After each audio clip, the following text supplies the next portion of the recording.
Bonjour tout le monde, j'espère que vous allez bien. Aujourd'hui, je fais une vidéo sur l'importance de suivre notre feeling parent, notre feeling maman. Souvent, là, quand on est parent, on se pose toute la question, est-ce que je fais comme il faut avec mon enfant? Est-ce que je devrais agir de cette façon-là? Est-ce que je devrais faire ci ou est-ce que je devrais faire ça? Écoutez votre feeling de parent, votre feeling maman, comme j'appelle, parce que moi, je suis plus une maman. Et vous, dites-vous là, que vous êtes la meilleure personne, la personne la mieux située pour trouver une solution à votre problème, à vous, à votre enfant. Vous, on le sait en dedans de nous, là. On sait comment faire avec nos enfants.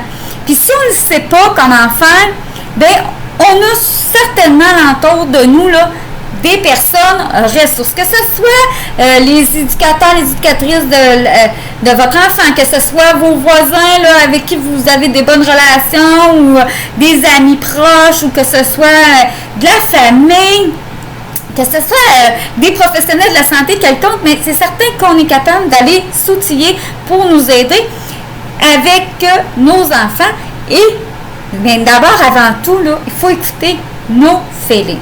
Je donne un exemple bien simple. Votre enfant, il pleure, votre médecin vous a dit, vous venez de le faire boire, votre médecin vous a dit, mais avant de commencer à le faire manger, il faut attendre qu'il ait bu, par exemple, 8 onces pendant toutes les boires, puis qu'il en redemande. Bon, supposons qu'il vous a dit ça ressemble à pas pire à ça, là. Mais là, votre bébé, il a bu un 6-7 onces, puis ça fait 45 minutes, puis quand on redemande encore, puis là, tu te poses la question, est-ce que je devrais me faire manger? Est-ce que je devrais pas? Écoute-toi donc. Écoute ton feeling, là, maman, puis toi, ton feeling, maman, il dit, fais-le manger, fais-le manger. Je suis pas en train de vous dire, faites-le manger, là, même s'il a bu 6 onces, là. Et je vous dis, écoutez votre feeling, maman. Écoutez-le, vous êtes la personne la mieux placée pour répondre aux besoins de vos enfants. Ça, c'est super, super important. Tu sais, parents, là, ça s'apprend au jour le jour. On devient parent d'un enfant de 6 mois quand nos enfants ils ont 6 mois, puis on devient parent d'un enfant de 7 mois parce qu'avant ça, on ne sait pas ce que c'est d'être parent d'un enfant de 7 mois. Moi, j'ai des enfants, là, j'en ai une de 10 ans, puis j'en ai une de 14 ans, et j'apprends à être un parent d'un enfant de 14 ans parce que j'en ai jamais eu avant.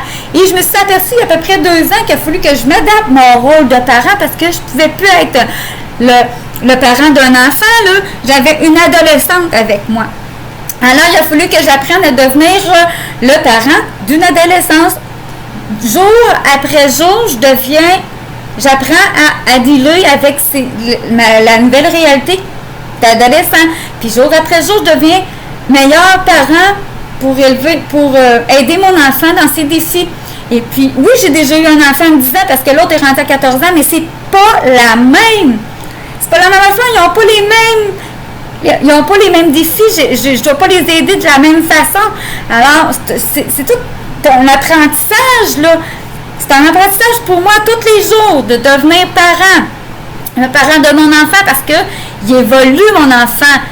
Il a des besoins différents. Alors moi, il faut que je m'adapte comme parent et en dedans de moi, je le sais que je les ai, les solutions pour l'aider. Puis si je les ai pas, là, et si je le sais pas, là, quoi faire, il n'y a rien qui m'empêche d'ouvrir la porte, de respirer, puis de me dire, je suis bonne, je suis capable, puis je le sais quoi faire, ou d'appeler des ressources, de poser des questions à d'autres personnes, voir, ok, oui, toi, dans cette situation-là, tu as fait ça, je vais l'essayer, ou je l'ai déjà essayé, ça n'a pas marché, mais je peux peut-être le réessayer, peut-être cette fois-ci, ça va marcher, ou d'essayer d'aller voir, d'aller chercher des solutions avec des gens qui m'entourent pour savoir comment je ferais bien pour régler une situation X avec mes enfants. Parce que je suis en apprentissage, moi, il ne faut pas l'oublier. Nous sommes en apprentissage comme parents. À tous les jours, on apprend à être parent de l'enfant qu'on a devant nous. Et mais je le répète là, mais c'est important de se fier à nos feelings parents. Comment je vais agir avec ce questionnement-là que mon enfant, là, et il me pose comme une question, parce que moi, j'ai une adolescente, elle me pose des questions sur la sexualité. Comment je fais pour y répondre? Je peux plus y répondre la même affaire que quand elle avait 2 ans, puis qu'elle me demandait comment faire les bébés, là. Elle va me demander beaucoup plus pas cruellement, mais pas beaucoup, ça va être plus cru comme question, là. Tu sais, mais comment je fais pour m'adapter? Faut que je m'adapte, puis faut que je me fasse confiance, puis je me dise, je le sais comment faire pour y répondre, je vais y répondre ce que je sais, puis je vais y répondre de la manière que je vais y répondre, puis tu sais, je veux dire, je sais, il faut que je me fasse confiance, puis je me dise, minute, là, je me donne du temps pour réfléchir, je le sais pas tout de suite, bien, je peux quand même prendre un pas de recul, de dire, attends un peu, je vais te revenir là-dessus, là, je suis un peu ébranlée par ta question, mais tu es obligé de dire que tu es ébranlée, là, mais tu peux dire, attends une minute, là, je te reviens là-dessus. Toi, tu le sais que tu es ébranlée, puis tu sais plus, tu paniques, là. Elle t'a posé une question sur la sexualité, puis, tu sais, je peux plus y répondre à la même affaire que quand elle avait 2 ans, là. Tu sais, fait qu'on est en apprentissage, on a le droit de prendre du temps pour y réfléchir à qu'est-ce qu'on va faire, que ce soit en respirant, que ce soit en demandant de l'aide à des gens à qui on a confiance pour nous aider à trouver des bonnes solutions, mais on a tous ça en dedans de nous, comment faire. Faut juste se faire confiance. Alors, je pense que j'ai fait le tour. J'espère que vous avez apprécié la vidéo. N'hésitez pas à la liker, commenter, partager, mais surtout, abonnez-vous. Ciao!